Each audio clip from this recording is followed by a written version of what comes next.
YCP అధినేత జగన్ తన పుంగనూరు పర్యటనను రద్దు చేసుకున్నారు.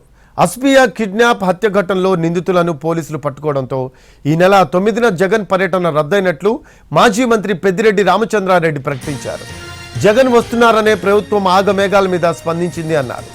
ఇదే శ్రద్ధ కర్నూలు ఘటన జరిగినప్పుడు చూపించుంటే అమ్మాయి ఆచూకీ లభించి ఉండేదని పెద్దిరెడ్డి అన్నారు. ఇప్పటికైనా దోషులను కఠినంగా శిక్షించాలని ఆయన డిమాండ్ చేశారు. 9వ తేదీ పుంగనూరుకి రావాల్సింది.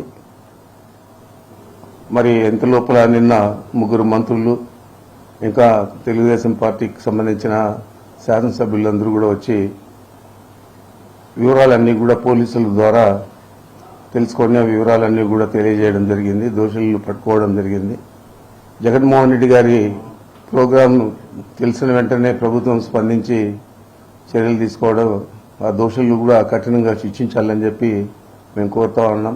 9వ తేదీ జరిగే కార్యక్రమాన్ని రద్దు చేసుకోవడం జరిగింది.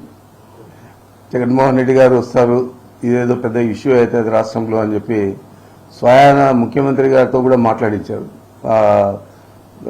చనిపోయిన అమ్మాయి తండ్రిని. మరి ఇంత శ్రద్ధ గతంలో తీసుకోవాలంటే కర్నూలులో జరిగిన అప్పుడే తీసుకోవాలంటే ఇది పునరావృతం అయ్యేది. ఎవరైనా తప్పు చేయాలంటే భయపడే పరిస్థితి ఉండేది.